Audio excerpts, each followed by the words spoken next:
another episode of the Rebel Radio Podcast, and hello. We are back. Hello. Hello.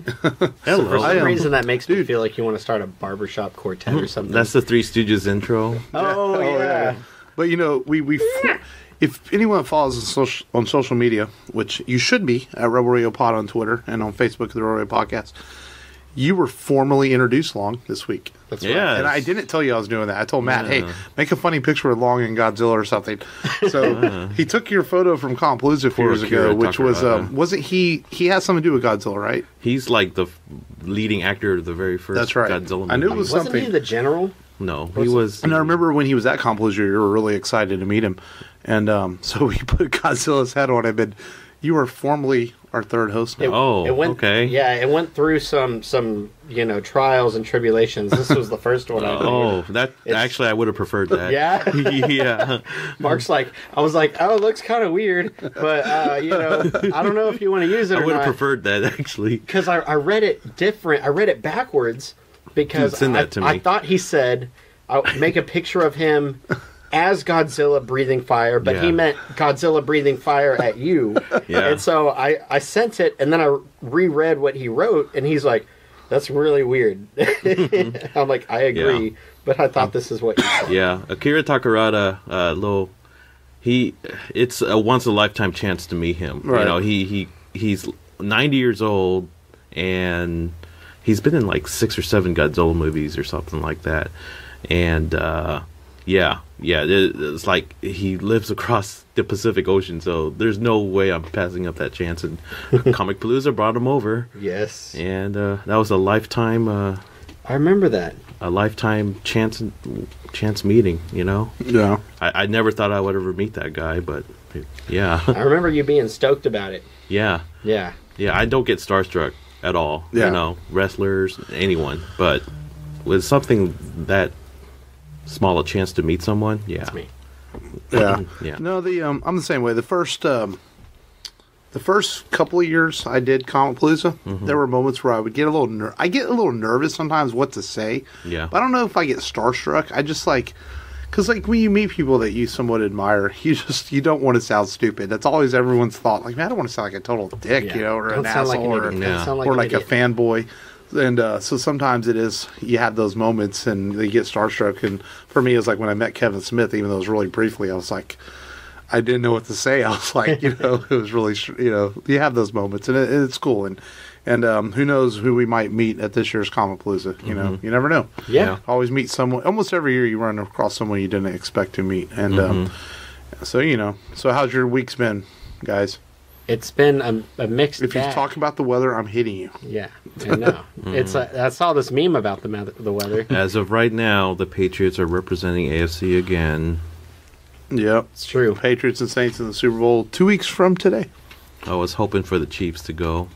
I was hoping for Andy Reid. I was rooting for Andy this year. Yeah, You know? I always feel like Andy, he's so close to being just an elite coach. I feel like, Sean Payton and Bill Belichick, Bill Belichick's obviously like the Thanos of coaches, but Yeah. I always feel like Sean Payton is a really good coaching mind. Yeah. But he got screwed today. He got screwed today. I feel like Andy Reid, things just don't go his way sometimes, and he's almost there. He had that one Super Bowl with Donovan McNabb, and Terrell Owens really balled out that Super Bowl. Say what you want about Terrell Owens, but he played with like 3 screws in his ankle. Yeah. And played through some pain. But man, they just Bill Belichick he schemes it right. But him and McDaniel. Woulda, shoulda, coulda in sports doesn't count. Woulda, shoulda, coulda. Unfortunately. We'll remember it, but at the end of the day, it goes down as a W or an L at the end of the day. Well, I know he's going to focus on his defense next year because his offense is off the charts for the Chiefs. Yeah. I hate comparing new people to legends, but I haven't seen an arm like that since Favre. Just like big arm, let it fly, arm strength. Accurate. The guy can just sit back and not even throw off the back foot, and he's just it's a dart. Yeah. But yeah, very exciting. Going to be exciting next year, I can tell. Yeah. We'll see. Well, I'm not in jail. That's good. Yeah, I went to court, a follow-up to last week's mention, and what a fucking waste of time. They give you a time, right? It said 1:30. So I was like, man, I'm going to be there on time and make sure the judge, look like, hey, I'm here on time, sir. I didn't even see a judge. I go up to the desk. There's a county clerk who looks like he's maybe 12. I'm not kidding. Very young. And I'm just like, he goes, oh, he had an eye patch in, which was kind of badass, in a way. I was like, well, this like 50-year-old has an eye patch. Yeah. I mean, he was probably like 19 or 20, but he looked really young. He was the hitman that was supposed to take you right out. And he goes, well, how do you plead? I go, well, not guilty. He goes, okay, give me 1 second. And he hands me back a piece of paper. He says, all right, Mark, we'll see you on August 22nd, 8 a.m. for a court appearance to see the judge. I'm like, that's it? He goes, yep, that's it. Like, I was literally in there 5 minutes. I was like, that.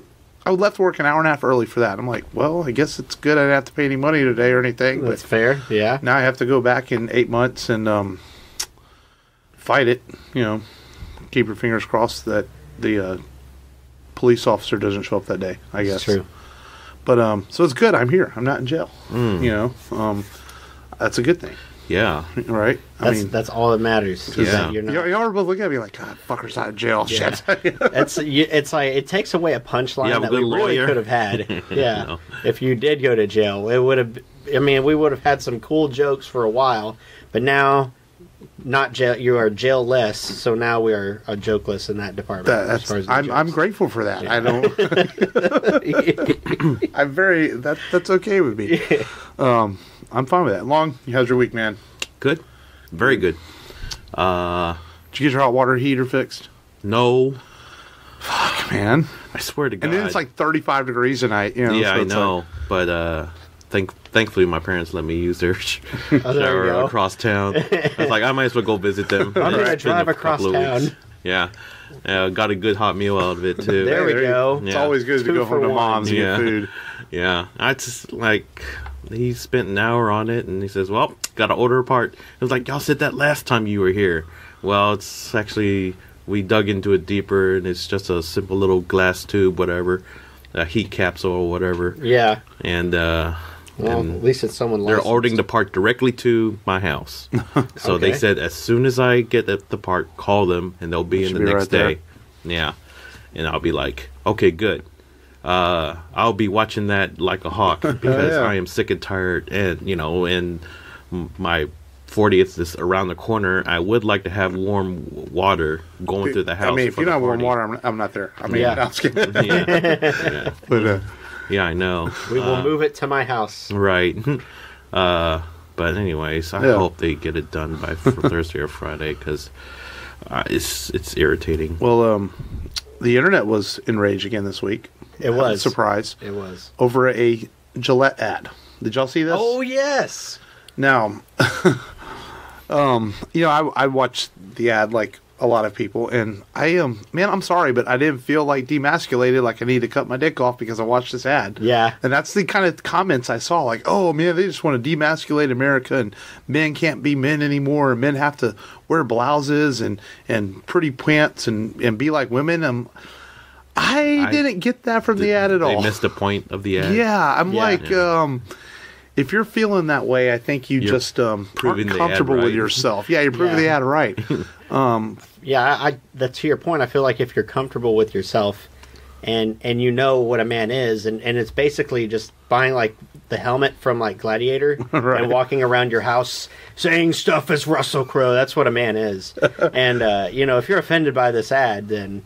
maybe you just didn't have that kind of stock to begin with. Really, yeah. I mean, the golden rule that, that everyone should follow is treat the others the way you want to be treated. Yes. That's it. Yeah. I mean, that doesn't kind of include, like, being toxic towards people. Don't do it. Right. You're still, It is that simple. And it's that simple. And the phrase that people are mishandling, the phrase men will be men, boys will be boys, that doesn't mean that every man is going to stare at a girl's ass or do something wrong. It talks about how boys are going to play in dirt or men are going to work on their cars and do things like that, and people misinterpret that, and it's just funny how the internet is so quick for people to blow up on stuff. I mean, and it goes back to what you just said, Long. You just treat others how you want to be treated, and that's what I got from it. It's just telling people to treat her right, and regardless of race, color, skin, or anything. Because, all three of us are from different ethnicities sitting at this table here recording this show. And we are good friends and we get along fine. And that's what it is. It doesn't matter and this has been going back for several years now. You know, a lot of things have happened in the world, and we don't usually get political on this show, but I just find it so ridiculous now, and I love the internet for what it does. We're able to podcast, we're able to look up things about comics and video games and all that great stuff, but it gives every imbecile a fucking mind to think they can say whatever they want and get enraged about something, and it's just it's beyond enraged. Ridiculous. It's like a 48-hour cooldown time anyway. Yeah, pretty much. And the life cycle of the only thing I hours. didn't like is that they shut down the kid fight club. You know, I thought, you know, does anyone else get upset that I didn't realize? I've never even heard about it. We're supposed to talk about it, so I didn't know it existed. Yeah. It's like, you know, you definitely don't broadcast it. I mean, that kind of stuff is just done in private. You know. Yeah. You know. I mean, maybe that one was a 4th grader and the other one was a 5th grader. Right. That was, you know, maybe an unlawful advantage. I don't know. Maybe so. I don't know, but I have seen some fun stuff because, like you said, the internet allows for a lot of things, and one of the things is that the internet always wins in some aspects as far as memes. And I saw this one picture. It said, you know, Gillette, you know, stop demasculizing women or something like that. Also Gillette, and there's these girls in like these latex Gillette outfits that were supposed to be for like one of their ad campaigns. Yeah, and I'm like, haha. Did Gillette release a toxic femininity? I thought that was like version? One of the undertones in the ad. Is that one of the undertones about the you know, one of the guys? Didn't he like touch a girl? Like come on, and I don't know. Well, I guess so, I can think of one example of toxic masculinity, and you know, firefighters back in the old days. You know, if you wore a smoke mask, then you weren't man enough to be on the job. Right. No. Yeah. So I was like, oh, okay. So I guess I'll breathe in this smoke and to prove how tough I am. I'm going to breathe in this harmful methane that's going to leave me brain dead. That'll prove my manliness. That's the old guard. That's an classic example of toxic masculinity. This could have been how Jackass was formulated. You're not a real man unless you drink that stuff coming out of that horse. Oh, Lord. I tell you, it's funny because I tweeted out on my Twitter. I went and looked at Gillette print ads, and I think I sent it to you and Frank. And they had a print ad where a baby's holding a razor. Oh, yeah. And I'm like, and it's from, I guess, the 40s or 50s. And, you know, imagine if they did that now. It would be, well, you can't put a razor in a baby's hand. I mean, it's pretty violently. Could be controversial, but I guess that was okay in the 50s to have a razor in a baby's hand. Oh, yeah. And it was a Gillette ad, and you know, you imagine if the internet had been around in the 50s, you know, they would have been enraged about everything, you know. Vibrators came out or whatever, you know, they would have been well, a woman can't use that, that's not proper to the home, you know. Who knows what they would have done. But what will the internet get enraged about next week? Who knows, man? Stay tuned. We've at least had a solid, steady flow for at least 2 of these conversations a month, minimum. Same internet channel, same internet time next week, probably. Next week. And but yeah, anything else before we get into today's movie? I mean, or before we get into download this. I'm ready. You ready to get into the show? I'm ready to get into download this. All right, I do too. I've got a few things I watched this week. I had a busy week watch stuff. So let's get into download this. This is where we tell people what we watched, streamed, downloaded to our phones, our video game consoles, or whatever it has been, the content we've consumed into our brains this week. Whoever wants to start can start. I'll go first before I forget it. I finally sat down and watched Cobra Kai. Yes! All right. Yes! And, thank you, Long. If I were to score that, man, I give it an A+. It's hell yeah. And this is not like because I'm a hardcore Karate Kid guy or anything, but man, it definitely did not rely too heavily on nostalgia. Right. Unless they were slapping my face with it, but I didn't realize. Just here and there. I mean, the skeleton suit. And it's so corny, but yet cute, so good. Yeah, mm-hmm. yeah. It's like, okay, there's a nostalgia nod, but you know, I was like, it's very good how characters start where they are and where they ended up at the end of the show. Yes, you know, Miguel. Yeah. You know, bright-eyed, you know, happy. And at the end of the show, and you're he's rooting for him. Freaking villain. Yeah. And then it's like he lost himself. And Robbie, he started out as a little delinquent, and then by the end of it, he's He's ideal student, straight and laced. just the view of Johnny and how you see everything through his eyes, where Daniel is the bad guy in the original movies. Yeah, Johnny starts up broken, and then he matures enough by the end of it to realize, hey, this is toxic masculinity I'm teaching them. This is not good.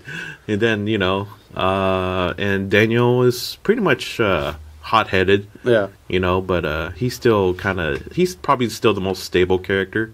Yeah, that's fair. Yeah. Stable. The most stable despite some of his temper. Yeah. Outbursts throughout. And I feel like the kids kind of needed a little bit of that toxic masculinity. Yeah. But, it's gone out in control. At first, it's like, okay, enough to toughen them up, stand up for themselves, and assert themselves, as someone that wasn't going to be pushed around. I refused to be a victim, and now they're asserting their strength everywhere alphas. They go, man. They're alphas. Yeah, man, they are big time alphas now. Yeah. It's an excellent show. It was a lot of fun, and the ending.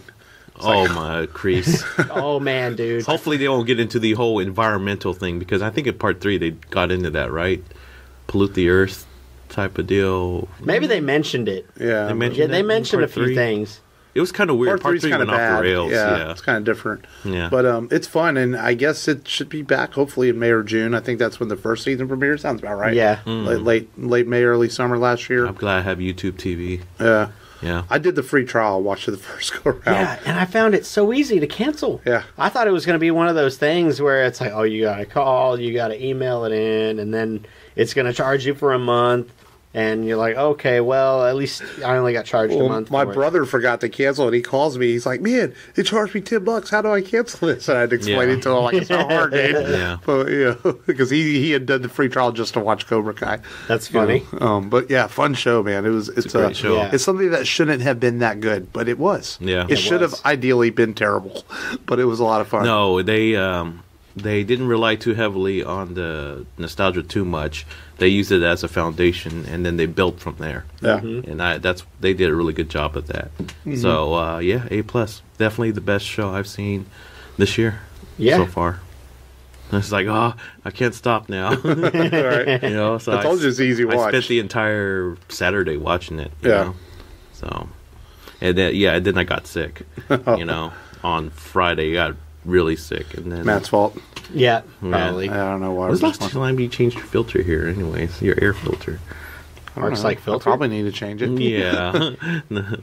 It's not my fault. It's his fault. No. Hey, let's not turn this away from the fault. The fact that you said this was Matt's fault first. Yeah.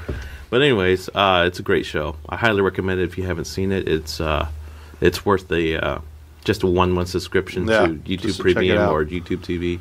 Yeah. It's cheaper with Premium. I think $10 a month. Yeah. So. Because I can't think of anything else on YouTube that I'd pay to watch that I know of. Just that. Me neither. Yeah, just that. Anything else, Long? No.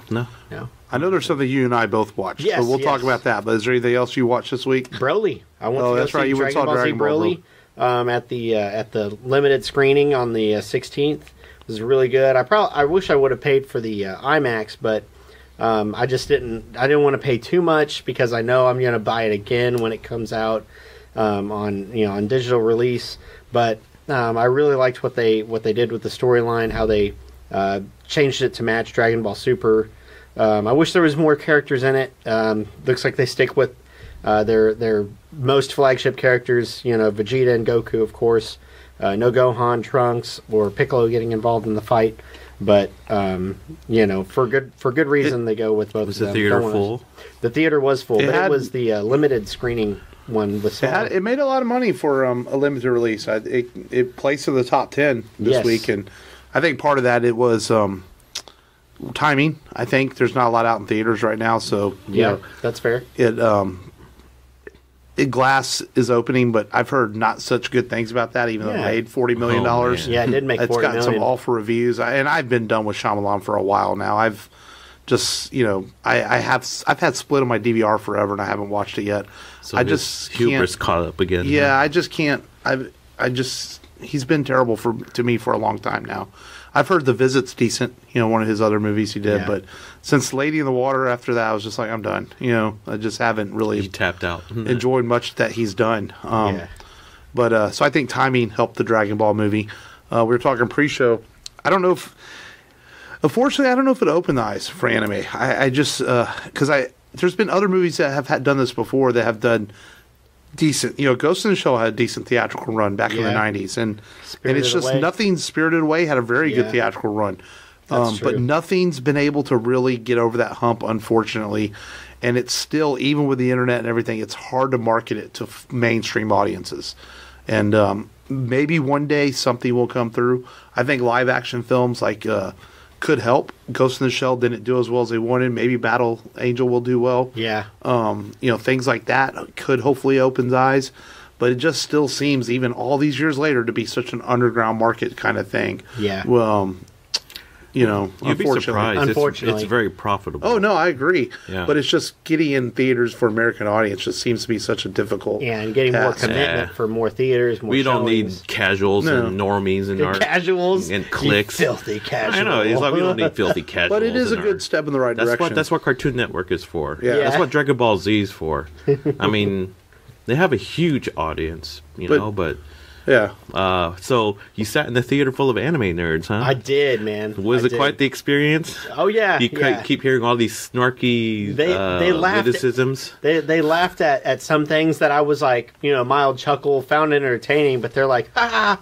Yeah. And I'm like, okay, these are big otakus. Yeah. Yeah. Last time I sat in a theater full of anime nerds was for Princess Mononoke. Oh yeah. Yeah, back in '99 when it came out to the States. I don't think I've seen anime in theaters probably since Spirited Away. That's probably the last thing I've seen. 2005 or 2 or 3. I think. Yeah, something like that. Yeah. That might be the last one. I think Cartoon Network was Toonami. Was instrumental. Toonami, man, they had the best promos for Dragon Ball Z.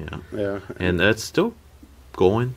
Yeah, they still do things. Yeah. So there's still a healthy market out there.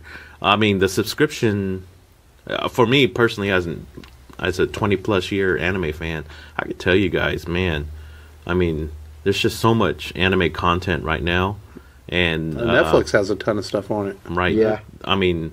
I subscribe to Crunchyroll, $6 a month. Same here. And it's like such a great deal.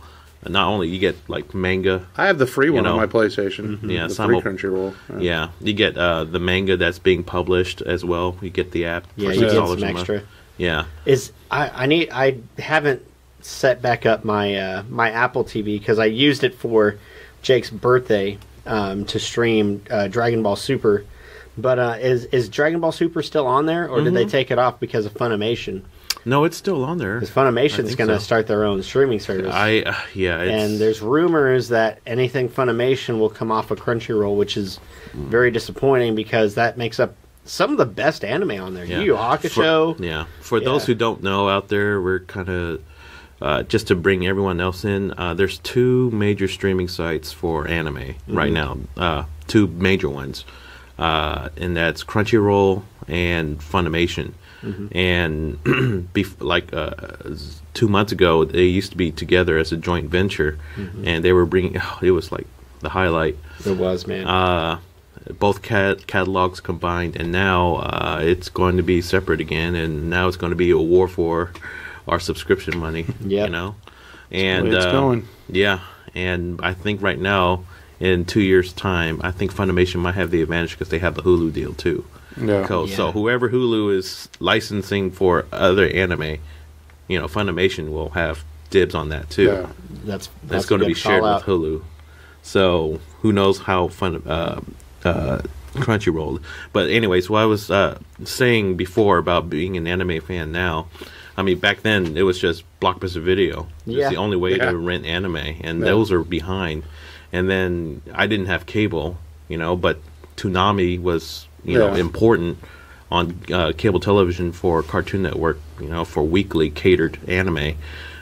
So now we have the power of the internet. We can pretty much have a Netflix version of anime. I was lucky. The comic shop I shopped at near my high school, he had a little video section there to rent movies from it, and he turned me on a lot of stuff, anime, because I had heard of the big stuff, Akira and Ninja Scroll and things like that, but I remember he was the one that sent me home with tapes, and he was like, hey, you should check out Full Metal Alchemist and things like that I would never have known about if it wasn't for him. And that was when I got my early start. But you're right, the video stores are all we had. Yeah. And now it's at your fingertips. It was an expensive hobby, too. Yeah. Yes. A very expensive hobby. I mean, if you couldn't rent it, then you buy it. It was expensive. Mm-hmm. You know? Sure, I remember trying to collect the entire DVD set of Gundam Suit Mobile Wing. Oh, yeah. And it was like $30 each DVD, and they were like 6 episodes. Yeah. Yeah, I feel sorry for the Japanese fans because they have to buy an episode per tape or something like that. Speaking about Gundam, aren't they working on a live-action Gundam? Been rumors for a while now. Yeah. We'll see. I know if it ever Battleship happens. Yamato is in American production right now, but we'll see. Yeah. Star Blazers. Basically, almost every IP that's out there right now, as far as comics and video games and anime, is probably being in some sort of form of development. Hollywood, it probably. seems. It's and then because of Marvel Studios, it's hot. These movie studios are looking to buy this stuff up. Yeah. Besides the movie we watched, did you watch anything else besides Dragon Ball? I think that was it. I did watch a couple things this week besides the movie we watched. I am on Netflix. Speaking of it, it's definitely anime influence. I watched the entire first season of The Dragon Prince. It's really good. It's from a couple of the writers that did Naruto. And it's definitely, I really like the animation style. It's a mix of classic American cell animation and anime. It's TV U7, but it's also some very adult stuff in it. So it's enjoyable for the adults. And it's a really good, it's only 9 episodes. Season 2 is fixing to come out. It's really well done. It has elves and fantasy and magic. If you like any of that stuff, you'll like The Dragon Prince. Cool. And I've watched it. I actually really enjoy it. I was looking for something to watch. I was like, oh, this looks interesting. And I checked it out. And really cool story ideas because it's done, like I said, it's very kid-friendly, but it also deals with themes of like death and things like that in it.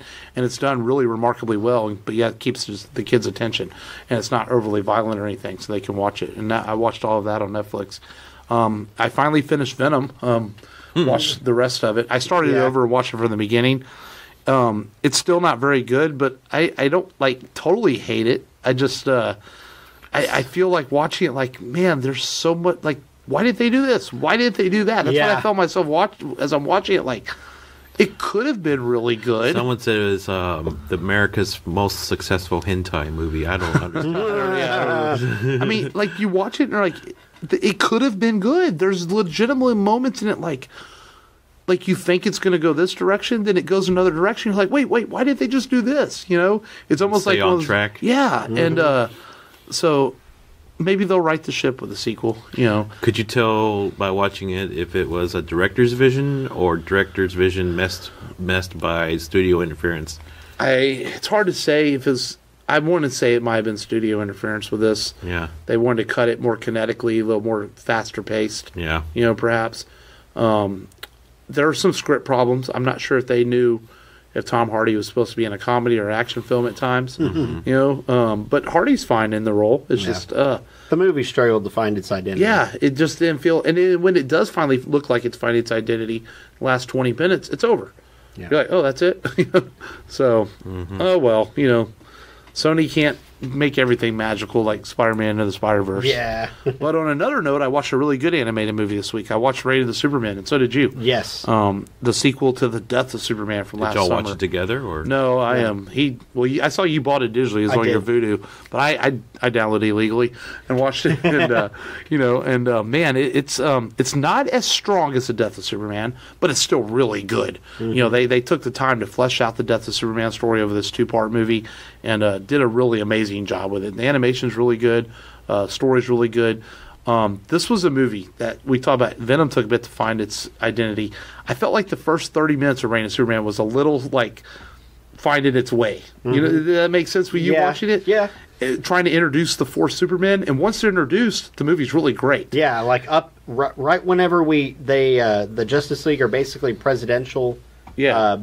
They have to basically act as security guards. I don't want to spoil anything, but right at that point, it gets much better. Yeah, it's like it took about 20 minutes to find its identity. It's like it was almost like, okay, we made this really good Death of Superman.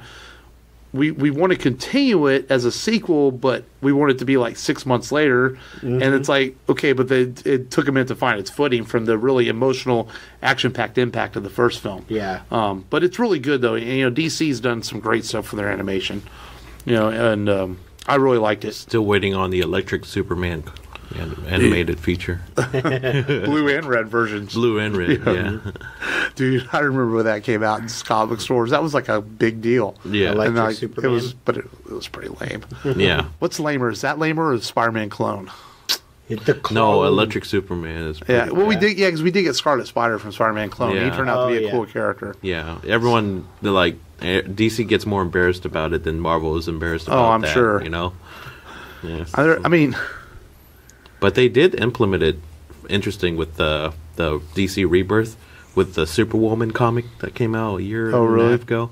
And Lois Lane had the electric Superman powers. Oh. Yeah.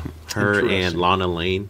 Oh, okay. Lana Lane. Lana Lane got the red Superman electric powers. Oh. Yeah. So it's continuity now. Yeah. The electric Superman. Yeah, except, well, I don't want to spoil it. It was a good comic, the first 6 issues. So, yeah. Yeah. All right. Well, that's all we got for download this. Any other, you didn't say much about Reign of Superman. Any other thoughts? No, I really liked it. Watched it with the boys, and the wife is like, "Do they curse like that throughout the whole movie?" And I'm like, I don't know. Say like shit once in it. Yeah, the DC animated stuff is PG-13, so And I told her, I said, "Well, honey, this is a brand new film. This is the first time I'm watching it, so I don't know." She's like, "Don't get smart with me." I'm like, "I'm just telling you, it's a new film. I don't know what's in it. I don't.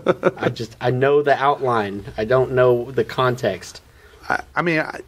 All the DC animated stuff, other than the Killing Joke, even like Gotham by Gaslight, it's rated R, but even it's not like hardcore. DC's kept their stuff pretty. Even the R-rated stuff's pretty tame. It's like it's like Justice League Dark. I've watched that like 3 times. Like, why is it rated R? There's really nothing that bad in it. Blood. There's some blood, and I guess John Constantine drops a couple of cuss words, but I guess because it's animation, you can't have more than 2 or 3 cuss words or R-rated. But who knows? Oh well. Who knows? So let's get into an entirely different film than any of those what we talked about. And the feature. And the feature film today, an absolute masterpiece of a movie. This is definitely I know sometimes we do these shows and we feel like, oh, this is a favorite movie of mine. This is a favorite movie of mine. But that is why we do this show, because we want to talk about movies we really like. But this movie truly is a favorite movie of mine. If you would say the modern era, 2000 and up, and if Long doesn't die on us over there. Yeah. It's okay. Sorry. No, it's okay. If you go 2000 and up, not counting the Lord of the Rings movies, this is probably one of my absolute favorite films the last 20 years. I think this is a spectacular film. And it is, of course, Guillermo del Toro's Pan's Labyrinth. And I know you've seen this before, Matt. I saw this in theaters. Yeah. I actually took my mother to see this movie because I had heard about it. And I was like, Mom, will you go with me? And she went. And, my mom was kind of, older. She's like, I don't want to go see a movie where I have to read, and the film is in Spanish. And my mom, I remember she loved it. Yeah. And my mom's hard to please, especially stuff that's rated R, out of her, her normalcy, Yeah. And she absolutely loved the film. And I know you've seen this before, and Long, I know it's your first time viewing this movie. Yes, I finally sat down and watched. So your initial first, Matt, when did you first see it? Then we'll give Long's first initial thoughts. Yeah, I want to say I saw it in 2010 because you had brought it up, and I was like, I haven't seen this movie, and you're like, you have to see this movie. It's awesome. And so I think that's whenever I saw it. It was around the time whenever you were giving me other suggestions. I was training you in the ways of the Force have filmed them. Yes, pretty much. Because it took me like a few years to see Batman Begins. Yeah. In fact, I think it was like 2007. I hadn't seen Batman Begins. And you're like, how have you not seen this film? Like, I don't know, I haven't. You have kind of been my protege when it comes to movies over the years. And so, it's like I knew 80s cheesy action films. That's all I really knew. and I knew some the good horror movies, the ones that are cult classics. That's all I really knew. But as far as like, newer films that are good and well made, I wasn't adept to that unless it was Lord of the Rings or something like that. Mainstream. Yeah, mainstream. But yeah, it was really well done. I like the fact that they kept it in subtitles and they didn't try and make weird dubs. He's never dubbed it, even to this day. He refused to ever have an English dub. And I think it does speak to the quality. Yeah. And I told Jackie, I said, yeah, you won't even have to read the subtitles. I was like, because you're more fluent than I am. And she's like, what do you mean? And I was like, it's in Spanish. Why'd you buy it in Spanish? And I'm like, no, it's made by Guillermo del Toro. Yeah. And it is in Spanish. Yeah. Oh, okay. She loved it. It's masterful. That's how she felt. We even had the kids watch it, but I knew when to stop it. Scene, yeah. And a couple of things. It's a rated R film, but it's not overly rated R. Right. Like, some of the violence is done in the dark, so it's not in your face. But we'll get more into that. Along your initial first thoughts, so your first time ever seeing what I think is a masterpiece. I've forgotten that Maribel Verdú was in this movie as Mercedes. I have to say that I was a little disappointed by the movie. Really? Yeah. And I don't know if it was because I wasn't in the right mood or, but it's a well-crafted movie. You're saying the movie's it's an Oscar winner for best cinematography. Yeah, it's a well-crafted movie. I can't tell if something was practical or CG. Right. The story itself was moving, and sometimes I kind of question whether if we're watching the girl's imagination or it's actually happening, because of the whole mandragore plant scene. So that was treated as real, kind of, but it wasn't just in her imagination. But it's I don't know what to. I can understand why people love it, though. I mean, it's I think Guillermo del Toro's best movie until In the Shape of Water came out, which won him an Oscar. Right. So. Well, this was interestingly nominated for best foreign language film, and but it was also nominated for best. It was one of the first foreign language films to be nominated for best screenplay. And it won for best cinematography, art direction. Actually, one of the few foreign language films that won a few Oscars. I think it won 4 total. Yeah.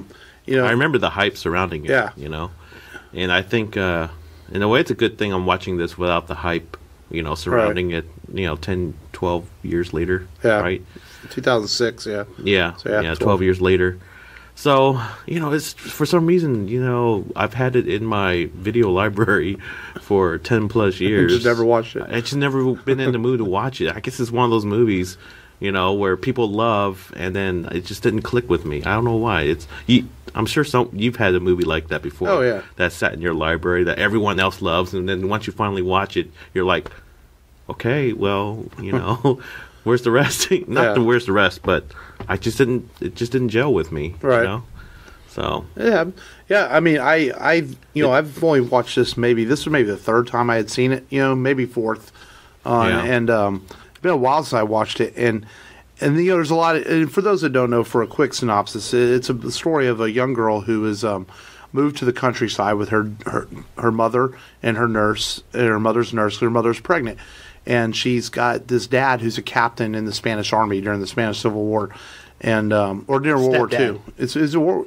Post Spanish War. Yeah, Civil War. Civil War. Yeah, that's right. Yeah. And and he's hardcore general. He's like fascist. Yeah, fascist. He really is. And and the young girl Ofelia is very obsessed with reading and books and fairy tales and stories. So she comes to this world that she doesn't know and doesn't want to really be a part of because her mom's kind of forcing her to. And this captain is not her real dad. You get the illusion that her dad has passed away in the movie. And they say that he did die. Yeah, and that's right, they did. And so she finds solace in her books, in her imagination. And so she is visited by this faun who believes that she's a princess reborn, and the movie opens up a little. Princess Moana. The movie, that's right. The movie opens up with a little narrative where it explains the story of a princess and this legend about her. And the faun believes that she's a princess, and he gives her these 3 gruesome tasks that she must complete so that she can rejoin her dad as the princess. And the faun is played by Doug Jones, who's worked with Guillermo del Toro a lot. In fact, he was the only American actor on the set, so he didn't speak Spanish. And to answer your question, the suits were built. They weren't CGI. Guillermo del Toro tried to use as little CGI as he could. Yeah. In fact, he turned down American Studios offered him double the budget so he could do it in CGI if he would do the film in English, and he turned it all down. He said, no, I want to keep it real to myself. And so the suits were designed for Doug Jones. He plays the faun and the pale man, who is absolutely one of the creepiest creatures Del Toro's ever done in any of his films. This guy has like no face and eyes in his hands. The iconography in the cave, or not the cave, but the where Labyrinth. he dwells. Where he dwells. Yeah. Stephen King went to the premiere of this movie and sat next to Doug Jones. And Doug Jones said that he was like squirming in his seat whenever he was walking around. Yeah, and he said that was the highest compliment winning an Oscar. Yeah, he had to look through the nose, so that's why, like, if you look, you can tell the nose is up. And it's like, and I'm like, oh, that makes sense. Why his head's positioned that way through the hallway? It's because he's looking through his nose. And he's always done remarkable creature work. You know, he played Abe Sapien, of course, in the Hellboy films, and he's worked with Del Toro a lot. Hocus Pocus. Harry and the Hendersons. I can't remember. He in the second one. In the second one, yeah. I think he was in the first one. Yeah. And he didn't do the voices in this. They actually used a theatrical actor who came in. I think I know why I didn't like it. It was because it's very dour and morose and depressing. Yeah. Yeah.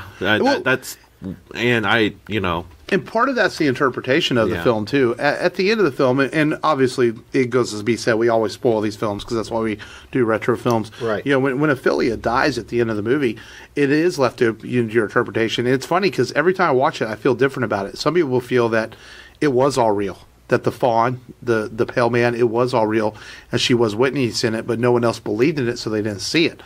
So when she dies, she does go and revisit her dad, become the princess. Yeah. And then there's other interpretations is that it all is in her imagination, that none of it's real. Yep. But yet it still is real to her because it's in her imagination. So when she dies, it's not necessarily sad. It's peaceful because she didn't like this world anyway. Mm-hmm. She's an 11-year-old girl who hates her life. She's sad. She doesn't like any of it. And her mother dies in the film when she gives birth to her brother. That was really sad. So after her mother dies, she has nothing to live for. Ofelia doesn't want to be part of this world. She doesn't understand it. So for her death at the end, it could be sad. Was so close. Yeah, Mercedes was so close to saving that girl. That was the sad part too. It's also I find it, the more I watch the movie, I find it more peaceful, the ending, than I do sad.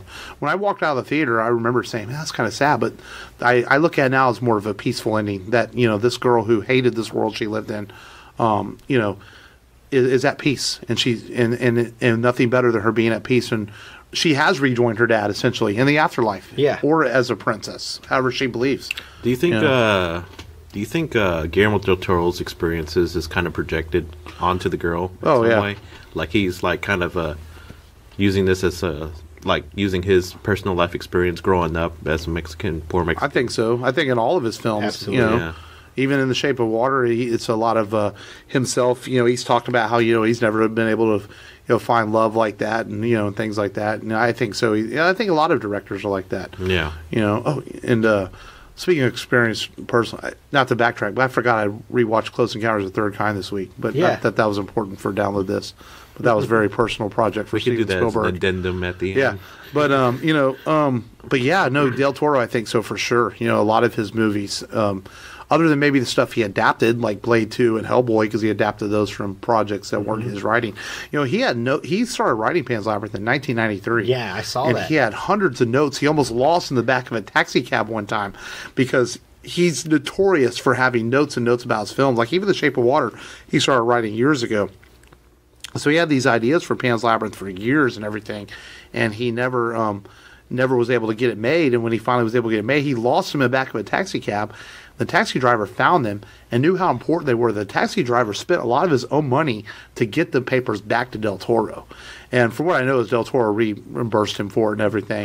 And helped him out, and it was really appreciative, and then was able to get the movie made. And Guillermo also did this movie for no money. He gave up his salary to have this film made because it was such a personal project of his, and he wanted to make sure it happened. One thing I remembered, to your credit, Long, when you said, did Del Toro incorporate his own personal experiences as a child? One thing that he always felt about war is that no one wins and everyone loses. And I think Ofelia dying at the steps in the center of the labyrinth kind of shows the impact of what he feels war and conflict brings. You know, and Captain Vidal, you know, cold-hearted. And there's a I saw a similarity between him and the Faun. Which is, you probably think that was crazy, but Fidel, he wants obedience. That's all he cares about. Played remarkably well by Sergio Lopez. Yes, very well. And the Faun, same thing. Yeah, he wants follow obedience. These 3 rules. If you don't follow him, he flips out on you. Like when she eats the grape and the pale man almost gets her. I mean, he tells her, like, very brutally, just through his voice and booming, like, you disobeyed me, and I'm done. You are not the princess. And he backs away, and he just sort of disappears. Yes. And it's violence without violence, because you're like, you feel bad for Ofelia. Yeah. Because we're watching her journey on screen, and, you know, you start realizing, well, she's a little girl. She's going to make a mistake. But the Faun tells her, no, you know, you're wrong. And it's really like, his voice is so powerful. And I want to say that was that happened right before her mother died, and you know, and then so all this bad stuff, she's got no escape, and so that's, you know, it just started a bad chain of events for her. Right. You feel real bad for her. And if you again, this movie is a lot of interpretation. This movie, and you interpret that was that her ultimate test to lose her mother. Yeah. So that the Faun comes back and gives her that final chance. Says, we're going to give you one more chance to do this, and you know, he wants her to bring her brother to the Faun, to the Labyrinth, to basically sacrifice her brother because they need an innocent so that she can cross over. And ultimately, she gives her life so that her brother can live. You know, because Ofelia realizes that that's the right, you know, in her heart of hearts, she knows that, you know, that's the right thing to do. Her brother is innocent. Not that she's not innocent either, but, you know. Right, but, yeah, he's, you know, he's a baby. He hadn't done anything yet. I think she died innocent. Yeah, I do too. And, you know, but some really, you know, this is just a movie that I feel like can be watched multiple times and you get different interpretations of it. And maybe you'll rewatch it long and feel it differently. It may grow on me. Be in a different mood. You know, there's some movies that grow. Yeah. I mean, we've had that one movie that we hated at first, and then once we watch it more and more, it's like, oh, I appreciate this more and more. You know, I guess the last example for me was Napoleon Dynamite. First time I saw that movie, it's like, what the heck is this movie all about? And then the second time I watched it, it's like, okay, that's a funny one-liner. And then the third time I watched it, why didn't I catch that line before? You know, it's just like, yeah, you know, there's always movies like that. Yeah, you know, I think we all could probably pick one out of a pocket that we can think of. Yeah. And, you know, you were talking about, you know, Del Toro fought really hard to have this be in Spanish. And, you know, he even did the subtitles himself because he didn't trust any of the subtitle studios to do it. Because when he made The Devil's Backbone, he hated the way they subtitled it. He didn't like their interpretations of it. And I think being in Texas, too, that we hear the Spanish language a lot here. And when I remember seeing this at theaters, and I did feel like it was one of the easiest foreign language films to watch because it flowed really well. It's like you almost get used to hearing that. So when you see it on screen, I felt it easy to watch, easy to read and follow. Sometimes you watch films in Cantonese or whatever, it's not as easy to keep up because it's fast talking and there's a lot of action going on if you're watching a John Woo film or whatever. And so I did feel that was I think it was a smart thing to do because I think it also gives it more of a realism to the film because that's what these people would have spoke in this world. They wouldn't have spoke English. They would have spoke Spanish. Yeah, and it helps that this was classic Del Toro, a dynamic character in a larger-than-life situation. Altair. Yep. Yeah, he had control over his vision.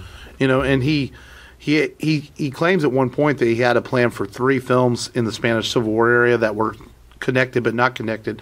And the first one was Devil's Backbone. The second was Pan's Labyrinth. And the third one had a title of like 3319, if I remember right, was the working title for it. Yeah. And maybe one day he'll make that. I don't know. Well, Devil's Backbone is Ghost. This was Fairy Tales. You know, where would that third one go? Monsters? Monsters, what maybe? was in Devil's Backbone? It's a ghost story, basically. Yeah. I've only seen it one time. I need to rewatch it. Is it a period piece, too? Yeah, it's around Spanish Civil War also. Oh, yeah. I think there was a time when it's like his first. It's like his first movie after he did Blade 2 and to get the financing to do Devil's Backbone was the reason he did Blade 2 for the studio. Yeah. So it's around that time he made it. It's funny how he finds that subject fascinating. It's interesting. Spanish Civil War. Yeah. And it's funny because he refused to direct 7 because it was too dark. What? And this really? is the film. Yes, and this is the film where he literally has someone bashing in a guy's face with a wine bottle. Oh man! And then shoots him again. How the captain? You know, he's one of those villains, and Del Toro is really good at that. His villains, like, The Shape of Water. Man, by the time you get to the end of the film, you haven't seen it yet, have you? Shape of Water. No. I might spoil a little bit here. Not too bad. Go ahead. Michael Shannon, by the time you get to the end of the movie, you hate him so much. Yeah. And that's how it is with this captain. You hate him so much that when he dies at the end, you want to applaud. And it's funny how film can do that to you, because in real life, you never really want to applaud to anyone to die. But movies get that emotion across to you. And he's an evil bastard, and he gets what he deserves when he comes to the end. And Del Toro's really good at that, making really strong villains. And he's taken some flack for that, too, in his movie. He said his villains are stronger than his heroes in his films. But his heroes aren't always conventional. By no means is Sadie Hawkins' character conventional in The Shape of Water, and neither is Ofelia in this film. Who would think of an 11-year-old as a conventional hero, if you can even call her a hero? Because through her mind, is it all in her imagination, or is it not? Yeah. And that's the question. At first, you start to wonder. It's like, is this an overactive mind of a child? Yeah. And then towards the end, maybe it is real. Yeah, and I think that's the great thing about it. And as far as Guillermo del Toro, I think he's an incredible, absolutely incredible director. As much as I love his Hellboy films and his Pacific Rim, I also really like stuff like this that he does. And now that he's won an Oscar, hopefully he has a golden ticket to make more movies like this, and the studio let him do what he wants, and he doesn't have to go make Hellboys to finance other films. Not that I didn't mind his Hellboy movies. I did see Crimson Peak, though. Speaking of ones that's been on my DVR, I need to watch it. I heard it's a little bit, not quite as good, but I heard it's not terrible. It's not bad. Yeah. Yeah. Have you seen Book of Life? Well, he just produced that. It was his studio. He wrote the story and produced it. Yeah, have you seen what was that one set in the subway? Set in the subway. Yeah, like a lot of his movies set in the subway, but it's a horror movie, and it starred. Mimic. Yes. Yeah. Mimic. Mira Sorvino was in it. Yeah. That was the first horror movie I ever saw where he killed kids. Yeah. The monster killed kids too. Yeah. And he broke that rule. And he since, because of his popularity, has since released a director's cut of that. He was able to go back and actually re-edit the film some of the way he wanted to, which I heard it makes it a little better. But, it's still not a great film, but it's one of his early movies. Yeah. Yeah, I thought it was one of the most suspenseful movies I've ever seen. I remember seeing it and not thinking much of it back in the day. It's one maybe I'll have to rewatch. Yeah. And that was the time when that one, The Relic, I think the same year The Relic came out too. Yeah. But I'm not saying by all means I hate the movie or anything, but I'm just, the jury's out on it for me still. Yeah. I understand how well crafted it is. The story it's a very well structured story. The storytelling by the director himself is really well made. But for me personally, just not my cup of tea. Yeah. But I totally understand why people love it, though. Yeah. I understand why you guys love it, and I do understand the multiple layers of the story. Yeah, I really like it. I think it's a remarkable movie. I love Shape of Water, but I think I like this better than even Shape of Water. It's just me. In Shape of Water, I've only seen once, so to be fair, I probably need to watch it more. But on initial viewing of Shape of Water, this is still my favorite Guillermo del Toro film. Well, which one do you find more appealing to watch multiple times? Ooh, they both have dark endings. Yeah, they do. Yeah. So I would probably find myself watching this more because of the fantasy elements. Yeah. I mean, because Shape of Water, as much as it is fantasy with a creature in it, it's not as fantasy as this. Because Shape of Water has a real world grounding in it. It's grounded in reality, despite being a story about a creature. Where this is definitely a fantasy film more than it's grounded in reality. Yeah, it has grounded elements around it, but ultimately it's a fantasy film, and it's a little girl on her journey, of what she goes through to find her way in life, essentially, or a few brief days of her life, to find where she wants to go. Yeah, and just overall great work, great creature work in this. It has my two favorite Del Toro creatures in it, between the Faun and between the Pale Man. The Pale Man. I think it's excellent. And the Faun is, of course, through history, a creature that always appears and always has a journey for people. And people don't know that. They were like, in case people don't do research on films, that's the idea of fauna history. Is generally they tend to be cons though. A lot of times, fawns in history, they'll show up and give someone a dirty, but they're usually kind of messing with someone. Yeah, they're not actually especially out to really mythology. help them. Yeah, in Greek mythology. Yeah. Clash of the Titans. Oh, Clash of the Titans. The villain was a faun. Yeah. The Chronicles of Narnia. Mm-hmm. Yeah. I actually thought that trilogy started off really well. Was followed up with a good sequel, but didn't end as well as I thought it could have. Didn't stick the landing, huh? Yep. It's okay. They're going to remake it. Well, strangely, like the Chiefs. Guillermo del Toro turned down the Chronicles of Narnia to make this movie. Really? Yeah. He almost made The Lion, the Witch, and the Wardrobe, but then when he was given the money to do this, he said, okay, I'm done, because he'd been wanting to make Pan's Labyrinth for years. I can't believe that he was so close to doing The Hobbit as well. Yeah. But in fact, they were fixing to start filming. They had production work and everything done. It just took too long. Yeah. Del Toro says, I have a time schedule I got to keep. I thought he had a hand in The Hobbit. Oh, he did. He got writing credit on it and some stuff. Yeah. Okay. He's credited in the credits for the film, so he did get some credit. Gotcha. Because he had done some that work. Was a super collaboration there, too. Yeah. Del Toro and Peter Jackson working together. Both of them, have their roots in horror. Yeah. And I hope that they have a good working relationship still, but I don't know. They never really mentioned each other since then. Yeah. So we'll see what Guillermo del Toro does next. I know he's once been wanting to make his own live-action Pinocchio for a while. And last I heard, he was maybe doing it for Netflix. He was going to do a Pinocchio film. Because he went to Disney wanting to do Pinocchio, and they told him no. But Pinocchio is open property, IP. Disney doesn't own it, because it's been around for 100 years, so anyone can make a Pinocchio film. Public domain. Yeah, public domain, that's the word for it. So, so we'll see what Del Toro does next. I don't think he's officially announced his follow-up to The Shape of Water. So we'll see. Oh, I spent part of this afternoon.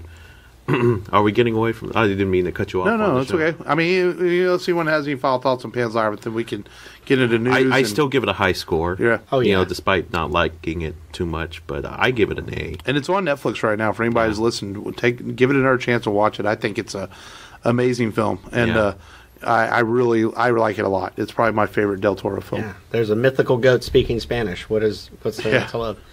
Yeah, and remarkable cinematography and great work overall. Yep, I agree. So, what did you spend the afternoon doing before we get into the news today? I spent the afternoon. Someone made a big old video essay about what made the X-Men animated theme from the 1992 cartoon series so memorable. And for me, being like, well, actually... you're giving the creators too much credit, because that theme is actually the same sound, the same song theme from Whitney Houston's "I'm Going to Be Your Girl Tonight." Really? Yes, and I spliced together, a video of it, and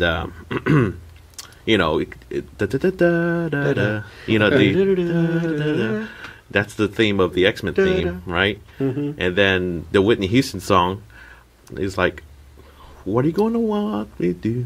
What do you want to do? Doesn't surprise me. That's funny. Tonight. She goes through that, she has that part in the song. They pulled a Vanilla Ice? Yeah, which is the song is came out 2 years before the theme. Well, that's funny. Did either of y'all figure out my trivia question?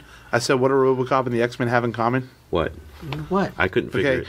The RoboCop animated series that lasted 12 or 13 episodes.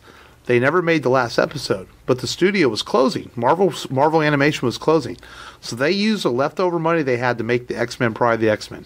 The single episode of the X-Men that was made. So that's the RoboCop X-Men connection. It was made because of leftover money from the RoboCop animated series. No idea. Yeah. So I don't know why. It was just a random thing. I was asking y'all the other day. So let's get into today's news. Man, there's actually quite a bit of news after being slow for a while. And we got a couple big trailers to talk about, but we're going to get to those in a second. We're going to start at the bottom. George Perez is retiring from comics. He's been his health hasn't been so good lately, and he's older. But this guy created the Teen Titans, Crisis on Infinite Earths. You name it. I got to meet George at Compalooza several years ago. Super nice guy. I got a couple of just random books. I forgot he was there that year, so I went and found some George Perez books in like a dollar bin at the store. So I don't have anything famous signed by him, but I got some signed books. So a salute to George for Retirement Comics. We'll always have all the great work he did. Yes. And best wishes to him in his later years in his health. Yeah, and George is always known for telling his writers to say, I want you to throw as much action, as many characters as you can possibly to push me to the limits. I just said, y'all takes them. Yeah, and he would put as many characters in a book as possible, and you're right.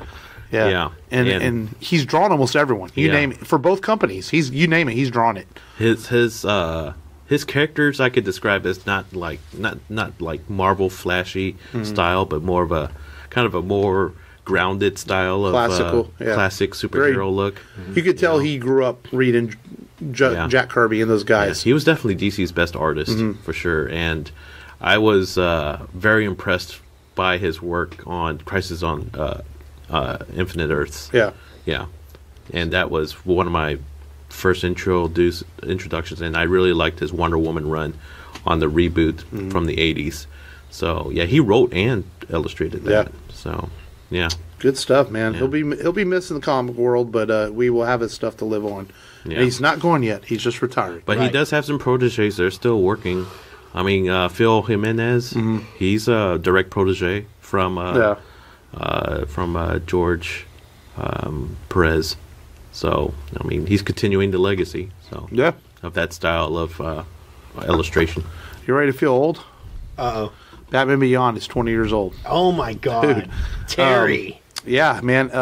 There's been a lot of movement on the internet lately, and some of this because Kevin Smith talked about on his podcast lately, but if they did a Batman Beyond live-action movie, why not bring Michael Keaton back to play Bruce Wayne? Well, dude. How the perfect fucking age. cool would that be, man? Or save him for Kingdom Come. Yeah, dude, I would love that. I don't know if it'll probably happen. It's just a lot of people talking. But it's a cool idea if they were to do that. Batman Beyond is interesting. I remember in the 90s when it came out, I thought it was a stupid idea because I loved Batman, and that wasn't my vision of Batman. I was like, you can't do futuristic Batman. No way. That's not cool.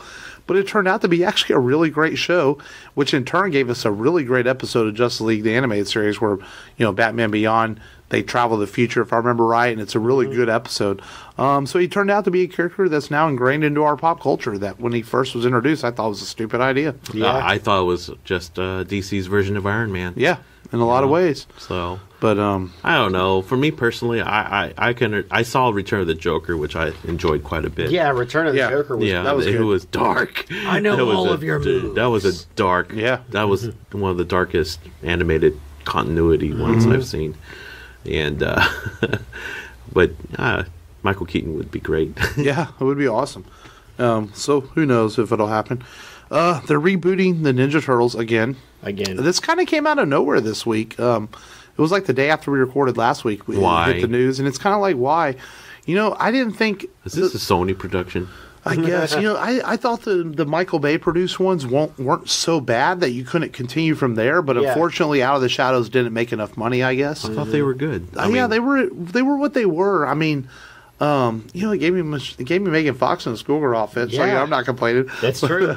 But I just doesn't resonate like the the original 19. Well, the first one, the 2 and 3 are kind of. I like 2 actually. Secret of the It's enjoyable. Don't get me wrong, but it's not that good. It's entertaining. The ninja rap. I mean, how would you go ninja, go ninja, go, go ninja, go ninja, but go. Okay. I just I don't know where you go with it. I mean, that hasn't been done. You had the turtles in Muppet outfits in the 90s, and now you had them as CGI, kind of gooey, realistic looking. Maybe you tone it down a little bit. Maybe I don't know. We'll see. I think you need to get someone in there that completely understands the product and what it is. And start from the beginning. Man, the trilogy was the first movie was so faithful to the comics. Yeah. And maybe go that route again. Make it something very faithful to the comics. I don't mind it being a little darker, a little more adult like the comics were, with some kid action in it. But maybe take a new turn on it. Or maybe do a soft reboot, kind of like they did with Bumblebee. And do some route like that. I've outgrown Ninja Turtles personally. Yeah. So I have no dog in that fight. Don't have any kids, so Uncharted, man, the very popular video game series. It's on its 5th director. Video game movies are just... There's never been a great one. There's been some okay ones. Yeah. I like the Uncharted games a lot. It's essentially a modern Indiana Jones for anybody that doesn't know. People have been begging Nathan Fillion to play Nathan Drake for years. He did the fan film. He did the fan film, which was really cool. There's a reason that Hideo Kojima never let Metal Gear get made. There's a reason the Last of Us film keeps falling apart. It's just there's a reason these things are video games, because it's a certain way of telling a story that doesn't always translate to film. And it's just like, maybe it's time. You're on your 5th director. Maybe it's time to just scratch this. The number one problem is that movie studios don't have faith in what makes the property unique, and they try to put their own movie spin on it. And that's the thing. They want to make this a prequel to the games with Tom Holland playing a young Nathan Drake. And nothing against Tom Holland. He's great. Yeah. But why not use the story that's already there in the scrawny. Uncharted games? That's my thing. I thought he was a little scrawny to play Nathan Drake. It's like the story's already there in the games, but they want to change it, like you said, and it's just like, why? Although I will give Tomb Raider credit, though. It was definitely the most faithful. True. Yeah, true. The new Lara Croft one that came out earlier last year. Yeah. Did y'all see it? I did watch it. Alicia Vikander. Yeah. Solid. It had moments. Yeah. Some solid action It followed pieces. Last Crusade almost to a T. It's like, yes, that's why I sent the book back to you. They had that moment. I was laughing my butt off when she said, I brought it back. Just see. Yeah. They had that little Junior and Henry. Yes. It did have some moments. So It was all right. Yeah, we'll see if Uncharted gets made. And if it does get made, I hope it's good, because I really do like the games. I actually need to finish 4. I still never went back and finished it. So eventually I'll get back on it. Damn Spider-Man's taking up my time now. But, this came out. It was somewhat of a guarded secret, but not, because if you listen to Bill Murray and Dan Aykroyd a year ago, they said this was coming, and no one believed them. Everybody thought they were just old guys talking, but it's coming. Ghostbusters, man. This is a total surprise. Being directed by Jason Reitman, which is, of course, Ivan Reitman's son. This came out of nowhere this week. They even dropped a little trailer that shows the car and the music and lightning, and they're going to, I guess, ignore the reboot and Ghostbusters 2. This is going to be a direct sequel to the original film. Mm-hmm. Since then, it seems that Ernie Hudson has confirmed that everyone's going to appear in it. I wonder if Rick Moranis will appear in it, because he apparently doesn't really work anymore. Rick Moranis has openly said he's not interested in acting anymore. So we'll see. I just feel like, I know I'm going to probably piss off some fans out there, because I know Ghostbusters has a hardcore fan base like Star Wars does and things like that. But do we really need this? It just feels like that ship has set sail. If you were going to do this, did it 7 or 8 years ago when Ivan was still alive, and the other guy, Reitman passed away. No, Harold Ramis. Harold Ramis, before he passed away. That's who I knew before Ramis passed away. And do the sequel to Part 3 that they had a script for. That was there. They had it script planned, and it never got made because the studio didn't have faith in it. Because it's freaking Sony. They don't know how to make movies. And it's just like, to me, that's just what this feels like. That the ship has set sail. It's time to let it go. Let's move on. Now they say it's a passing a torch film, that they're going to cast some young teenagers that the older guys are going to... And to me, that just makes the idea start sounding even worse. We don't need another Hunger Games teenager film. We have a lot of those right now. So I'll reserve judgment until I see the trailer. Yeah, and that's my thing. And I trust Jason Reitman. He's made some good stuff. I think he understands the property from being his father and things like that. But it's just like, and I guess Leslie Jones is pissed off. Because, I saw her tweet. She's mad that they're ignoring her female film. Well, you know what? When I watched that, she was my biggest problem with the female version, because she wouldn't shut up. Her mouth is... She's like yelling at everybody in the movie the whole time. Yes. It was really annoying. And we tweeted or we're texting each other and talking about how it was the social justice warrior Ghostbusters film. Yeah. It's just a bad movie. It's just not very good. It really is. It really isn't good. I thought Chris Hemsworth would be I think it was more pretty funny, but he wasn't. I think the movie was more concerned about responding to online outrage than it was about being a good movie. Yeah, I mean, it has a couple of moments that I did kind of laugh at in it. Yeah. But it's just not a good film. I like the theater scene. Yeah. And they keep trying to defend the movie. Concert scene, I mean. Yeah. The concert scene. And it's funny because everyone that was in that movie 2 years later, 3 years later, continually tries to defend the film like, oh, people just didn't like it because it was females or it was this and that. No, you just didn't make a very good movie. Yeah. And that's all it is to it. It had its moments. Yeah. I'll give it that. So we'll see how Ghostbusters, the sequel, I feel personally that, Ghostbusters as a franchise, based on the comics that came out, I mean, very rich storytelling. Mm-hmm.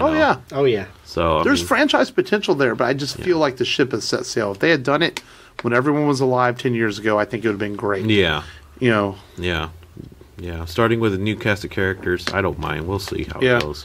But there's always the really great Xbox 360 game that came out, which was also on PS3. Yeah. That was a great game. It was all right. It was good. I hope it's good and we get some cool merchandise like back in the day, like proton packs. I had the Egon Spangler toy. Action figure. Yeah. Whenever they came out with the new Ghostbusters, the real Ghostbusters, well, not the real Ghostbusters, but the new one. The newer Ghostbusters that came out in the late 90s, and it was Egon, and he was a teacher. Ghostbusters Extreme? Ghostbusters Extreme. There were some cool toys that came out with that. I never... But the show was terrible. The show was terrible. It had some good episodes, but they were far and few between. Yeah. Yeah. Do they even show Saturday morning cartoons anymore? I don't think so. Yeah. Not really. No. Unfortunately. So... Poor kids. They're missing out. I know.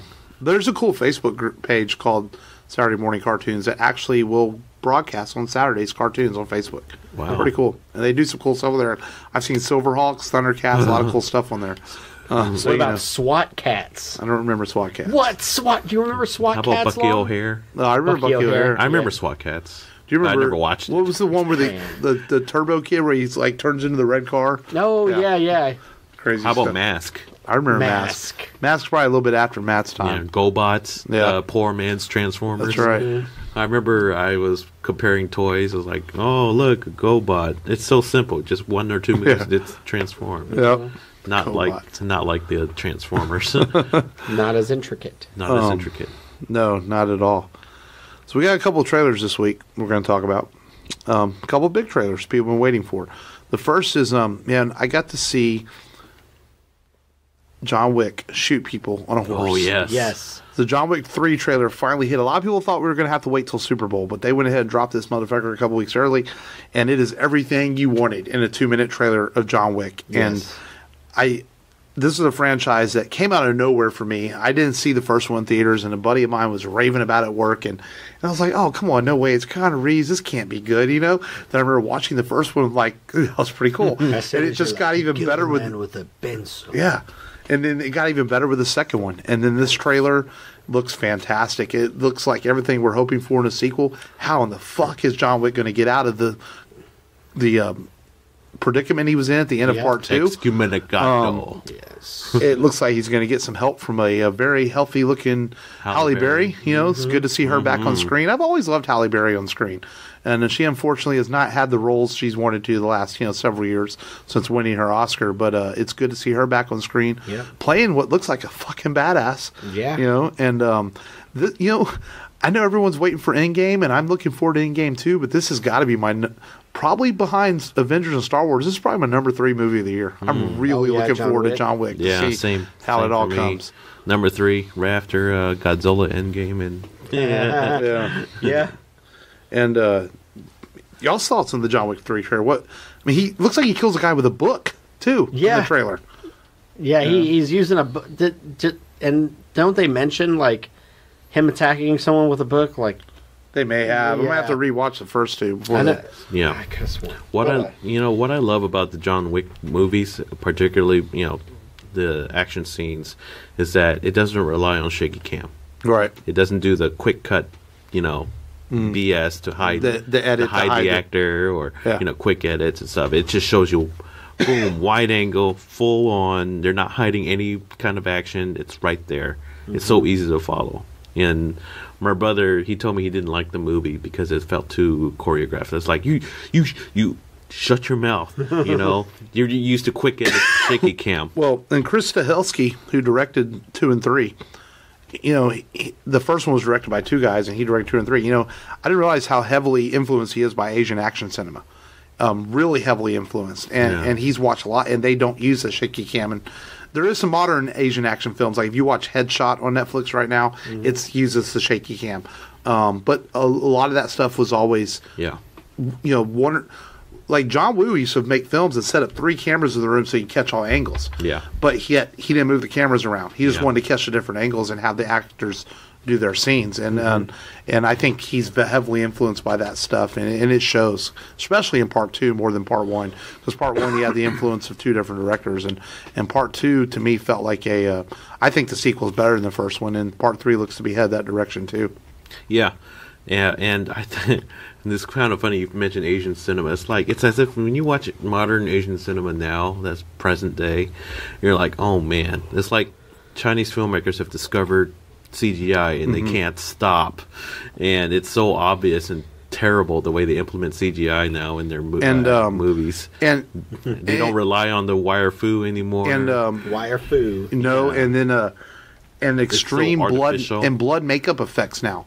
Yeah. You used to use like classical blood packs and stuff in Asian cinema. Now it's like, oh, we discovered we can do a lot. And now it's like, how much blood can we squirt out in current Asian action cinema and stuff? Yeah. There has been a change. And quite a bit of propaganda, like overtones, undertones, with a lot of their movies. Now that it's mostly Chinese government-sponsored movies now. I'm like, oh, man. But thank God for South Korea cinemas. Yeah. You know?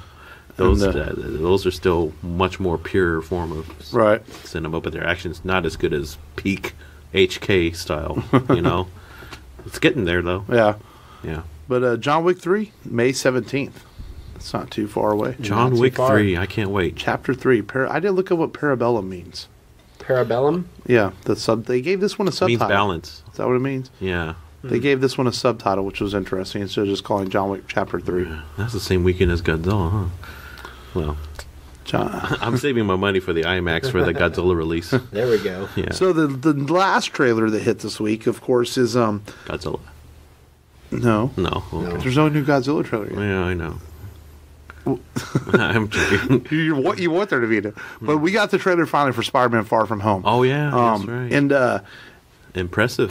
Yeah, the first first thing I noticed about the trailer was the orchestral rendition of Spider-Man, from the 1960s cartoon. And that's how brilliant is that from Marvel in their marketing to use that version of the 1960s. And I'm still not sold on Jake Gyllenhaal as Mysterio. It's just something about him. I don't buy him as Mysterio, but I'm willing to give him a chance. Obviously, sold. I like the way he looks. I'm sold because he got the fish globe.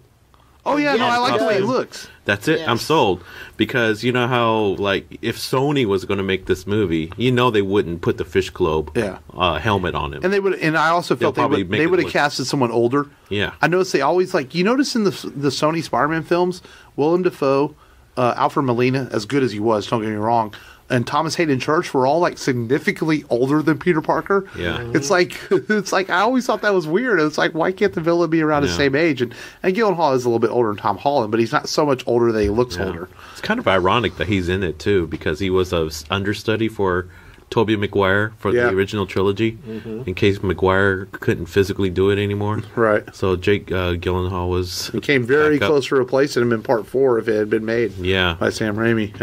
Yeah. And but a lot of people complain that just spoiled Infinity War, that Spider-Man comes back to life. But you know what? For us that follow this comics and most people listening to the podcast already knew that he was coming back. So to me, it does. People, how is Sony going to market? You can't. I mean, how is Marvel going to market the film that comes out in July? You can't wait till after April 27th to market the film. Yeah. You had to start doing it now. Yeah. So to me, it doesn't spoil anything. It doesn't spoil how they get surviving in game. It just simply lets you know, hey, there's another Spider-Man movie coming out. I'm sold on Mysterio. Yeah, and I'm all for it. And it looks like there was a lot of hidden things in it. Like I guess on the back of the car, so it says ASM 112. Which is the first appearance of Hydro Man, who's in the trailer, and then I guess there's another thing in there where it says ASM certain issue, and there's in the first appearance of Mysterio, and I guess there's little Easter eggs in the trailer like that in the film. I saw that. So it should be pretty neat. You know, I'm all for more Spider-Man films. He's always been one of my favorite characters. I really like Homecoming a lot. I think it's, you know, it's funny. I didn't like Homecoming when I initially watched it, but it's really, well, no, okay, I wouldn't say I didn't like it, as I did like it. I didn't like it a lot, but it's grown on me. Now, Homecoming is one of my favorite MCU films. I really like it even more the more I watch it. I think Zendaya is fantastic as MJ in the movie, and I'm curious to see where they go with her in the role. Are they going to make her Mary Jane Watson in a way? In a way? You know, I'm fine with it, honestly. I think she's a very gifted young actress, you know, and I want to see where they go with that. They're calling her MJ, so I think they're alluding that she's going to be the Mary Jane of this version of Spider-Man. I think so. She looks at least, MJ was an actress. And is Mary Jane so iconic, though, that she has to be redheaded? Or you know, is she one of our iconic characters that has to look that way? You know, I don't think so either. People get caught up nowadays. Oh, you change the character, you change them, and that, and it's okay to change them. They're fictional. You know, they're fictional. Yeah. You know? If you're doing Abraham Lincoln and you cast him as a Puerto Rican, it's like I have a little issue. Yeah. You know, and it's okay, and I think I'm okay with it. I think if she ends up being the Mary Jane Watson in this version of Spider-Man, go for it. Yeah, you know, she's a very pretty young, gifted actress, and you know, I like to see her, and the dynamic of her character, even in the first one, the brief moment she had with Spider-Man worked really well. So I want to see what they do with it. Yeah, and look at Flash Thompson. Flash Thompson was always a pretty jock white boy, you know, with blonde hair, and you know, now he's a Indian character, you know, and he's really funny. He's kind of an asshole to Peter, but he's funny. Parker. Yeah, it's like he's like, yo, man, I respect I respect Spider-Man. He goes, yo, what's up, Dick? Right there, Peter Parker. So you know, it's good stuff, man. I think Sony did the right thing by handing over that to Marvel. Now, if they had just done it with Venom, imagine the Venom we would have had. Man, we would have had a different Spider-Man Far From Home. That's my other problem with Venom, man. It's like, it's hard to imagine Venom without Spider-Man in it. And so that you're watching this movie and you're trying to enjoy it, but you're like, the whole time you're thinking, okay, Spider-Man's going to come out now, right? Spider-Man, because that's just how, because he is synonymous with that character. Yeah. You know, so, oh well. But I don't know. In the big picture scheme of things, now that Fox is now part of Disney, I mean, how important is Spider-Man the character now that X-Men and Fantastic Four are going to be reintroduced back in the MCU? Yeah. You know? He's definitely one of the pillars. Doug Jones was Silver Surfer, right? Yeah. He did the stop motion for it. Did he? Yeah. Really? I didn't know that. But yeah, I'm very curious to see, you know, within the next 2 years, how X-Men are going to be introduced, you know? So... Yeah, I mean, them and the Fantastic Four. I'm looking forward to it. I hope it's introduced with 6 adamantium claws. You know what I mean? I honestly think they'll stay away from Wolverine for a while. I think they're going to go the route of knowing Marvel and what they've been doing. They're going to go the route. They're going to do Fantastic Four, obviously, and they're going to do the X-Men. But they're going to go with classic. They're going to go with Angel, Beast, Cyclops, and Miss Marvel. I think that's the route they're going to go. Because Marvel. Yeah. Should they keep the same Fox cast? I'm okay with McAvoy, honestly. Yeah. You know, and Fassbender. Yeah, he's about the right age now. I think so, and I think the Marvel Studios loves their nostalgia, and that's why I think they go with classic X-Men. I think it might be a little while before we see Wolverine. Yeah, you know, I think they want to give Hugh Jackman's legacy more room to breathe. Because Iceman would also be in the original. Iceman would be in the original cast too. I think that might be the route they go. They'll keep it simple. And I'm fine with that. I fully expect, you know, if Marvel shows up at San Diego Comic-Con this year, you know, now that the sale is completely going through, I wouldn't be surprised at all if by this summer we get some sort of official plan announcement of how they're going to do it all. That's in July, right? Yeah. Because really, other than past Spider-Man Homecoming, they haven't officially announced anything. They've announced a Doctor Strange 2. They announced a Black Panther 2. They've announced a Guardians 3, but there's no release dates. Yeah. And Marvel and Disney and Marvel are notorious for many years now of giving us plans.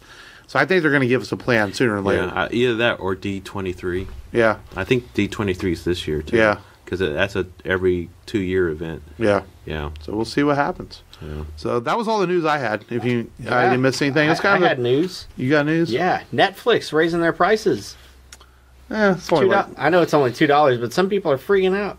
Yeah. I feel like the value you get from Netflix outweighs the $2, but come on, man. It's like you have You have like 15 million people reporting they watched Bird Box, and they've got 80 million. Yeah, 80 million. 80 million. Yeah, on 15 million accounts. Yeah. You know, so it's like, you know, they gotta make money back somehow. Supposedly, there is an app in development that is going to be able to tell whether you're sharing your password or not. Well, or why don't they just do like Voodoo does, where you're only allowed to use it on so many devices? Yeah. That would solve it. They have family accounts, though. Yeah. Yeah. So, but Voodoo only allows you to use it, on like 5 devices? Why doesn't Netflix just implement that? They should. Where you have a code. Or you can only tighten it use up. Yeah. I think they do have something like that, but it's more pliable. Yeah. yeah. And I pay for the upgraded service, so I can have Netflix on a lot of different devices because I do share with my parents. Yeah. But you know that, and then Sonya Blade. Yeah. Nobody cares. Ronda Rousey. Yeah. Whoop-de-doo. She's a voice in it. Her 15 minutes of fame was long gone, dude. Oh, no. Hold She on. had Just more a than moment. 15 minutes of fame. Hold on. She's having a very good resurgence in wrestling right now. Yes. Her matches have been really, amazing. Really, They've been UFC to extremely- wrestling? Yeah. It's like, to me, that's a backward step. No one said that with Brock Lesnar. So she's making a living. You know, why we knock on her? I'm not going to knock on her passion for it. You know, here's the thing. People love to and hate that's a dominance. typical thing too that most MMA fans do. Yeah. You know, they're so ruthless. They don't Yes. have like MMA fans do not follow their fighters after the fighters retire. They don't. They just dog on them for retiring them. Yeah. But wrestling fans welcome, you know, if they're good, welcome with open arms, and they will defend their favorite wrestlers, you know. Heck yeah, man. Like, They're I loyal. love Kevin Nash. You know, unlike MMA fans are not loyal to their fighters Bandwagon. at all. Yeah. Exactly. Bandwagons, filthy casuals. Filthy casuals. You know, and mouth breathers mostly. Mouth breathers. I'm sorry for MMA fans, but you guys have no loyalty to your own fighters who shed blood and tears, you know, for the sport, and you guys just leave them out to Broken bones. Freaking Exactly. Anderson Silva getting leg checked. But wrestling fans, man, if they're a quality wrestler, they will defend them. But I could. Did you ever get to see the WrestleMania mixed tag match with Ronda Rousey? And it is a fantastic match. Was that the sisters? No. Again? Oh. No, it was Stephanie McMahon and Triple H versus Kurt Angle and Ronda Rousey. Oh, and that was Ronda Rousey's first ever match. Wow. Her first ever match on WrestleMania. Well, I have no doubt she did good. I mean, she's an athlete. And So, then she recently had a match with Charlotte Flair, too. Oh, I saw that one. But we have to hear this guy get a boner over her for 10 years. Just get tired of hearing about it. You know. You know. Well, but she's from a non-biased wrestling fan. You know, she's really good in the ring. Uh-huh. You know, her mic skills need work, but yeah. But anyways, no, it's she's really fun to watch. You know, in the wrestling ring. Yeah. You know. Sure, she's fun to watch out of it too. Yeah. Well, I'm doing the Royal Rumble, and she's going against Sasha Banks, one of my favorite wrestlers. I'll be there. I'm RSVPing right now. Oh, okay. I will cool. be there long. Awesome. Count me in, That's whether cool. you want me there or not. Yeah. Yeah. You got it. Yeah. As long as you wear pants. Yes. Yeah. Please. Hot pants. Yeah. Anyways, didn't mean to throw us off. That's okay. That's it. That's all I got. We got a preview next week's movie. Yeah. It's a Long's birthday week. Yes, it is. And so when we text each other ideas of movies we want to do, and Long mentioned this film, and I was like, it's celebrating a 30th anniversary this year. It's anniversary a little later in the year. But we're going to hit it early, and that's okay. And we are going to talk 1988's Beetlejuice. From the director of Pee-wee's Big Adventure, Adam and Barbara are ghosts. What's the good of being a ghost if you can't frighten people away? Their house is being haunted by the living. Maybe the house could use a little remodeling. And they can't scare them into leaving. They're dead. It's a little late to be neurotic. So they're calling on Beetlejuice. Beetlejuice! Who's no ordinary ghost. You don't want his help. Can you be scary? What do you think of this? Now, the party's over. You want somebody out of the house? I want to get somebody out of your house. But the fun has just begun. It's showtime. Learn to throw your voice, fool your friends, fun and party. Not bad. This is amazing. Want a cigarette? Oh, no, thank you. Oh, yeah, here I come, baby. He's guaranteed to put some life Attention, Kingword shoppers. in your afterlife. Michael Keaton is Beetlejuice. I'm the ghost with the most, babe.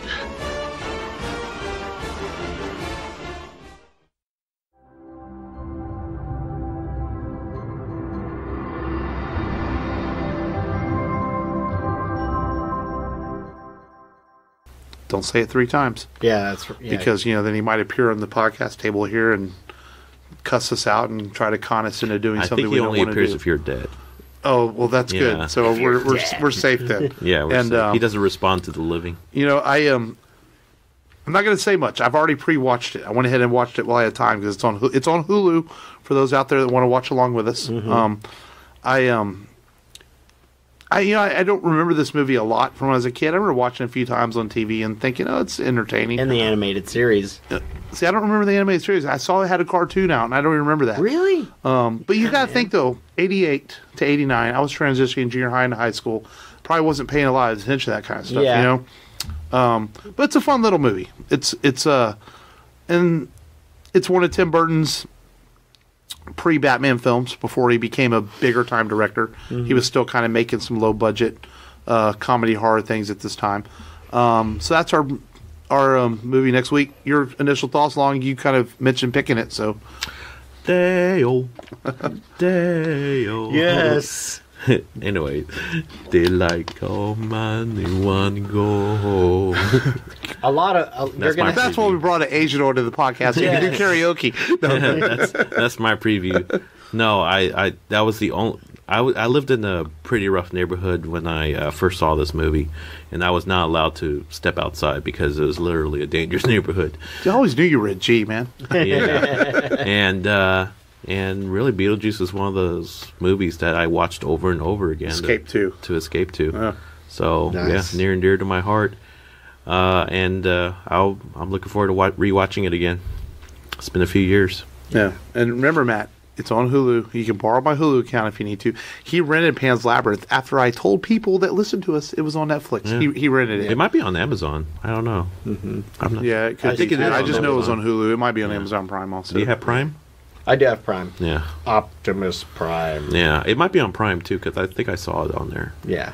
So, but yeah, that's my preview. That's your preview? Yeah. You have any quick thoughts on Beetlejuice, or are you ready? I'm ready. You're ready to get out of here and go to bed. You look tired. Dude, I am Did you have tired. a rough day? I stayed up. Until like probably 1 in the morning. And then I had to wake back up at like 7. And well, that's your fault. Yeah, I've just been doing. I was up till about 12:30 last night, and Wyatt's up at 7:30 every day. So Wyatt can stay up till 2. Wyatt, my almost 4-year-old, can stay up till 2 in the morning. He's up at 7:30. That boy's just up like clockwork. I'm training myself for Disturbed. We're going to see Disturbed that's a Toyota Center. I'll be over like at 10 o'clock. Probably. Yeah, Toyota Center will have a curfew. But that's all we got. Make sure you follow us on Twitter, Rebel Radio Pod. Go to the rebelradiopodcast.com. Please leave a review for all your episodes. Yes, please. Man, go to iTunes. Leave us a 5-star review. It really helps us get into search engines. I know Stitcher and Google Play and Spotify, they all have review sections too. But iTunes is the one we kind of push, and that really helps us out. We're on all apps. We're on iHeartRadio, Spotify, all that stuff. So plenty of ways to find the podcast. And follow us, like I said, Rebel Radio Pod on Twitter and the Rebel Radio Podcast on Facebook and Instagram. And you're welcome to follow me on Twitter, too, at iGatherSpeed. Our new co-host here at the table, Evil Dr. Tran on Twitter. Yes, at Evil Dr. Tran. That's all one word. And Matt was Weird Electric Monkey with double You've been E's. quiet on there. Yeah, I have. He slacks on the Twitter. I've been getting on him for like 3 years, dude. Yeah. I have some stints when they were like, "Oh, looks like Matt's gonna pick it up on Twitter," and then I just fucking drop the ball. Yep. But as always, thank you all for listening. We do appreciate it. We really do. And lots of good things to come this year. We're looking forward to it. Mm-hmm. This has been Mark. This has been Matt. This is Long. As always, just go there and do it. Do it. Hey, you're listening to Rebel Radio Podcast, and this is Jay Muse. Snooch to the nooch. Go there and do it. Hey, this is Marky Ramone, and you're listening to the Rebel Radio Podcast.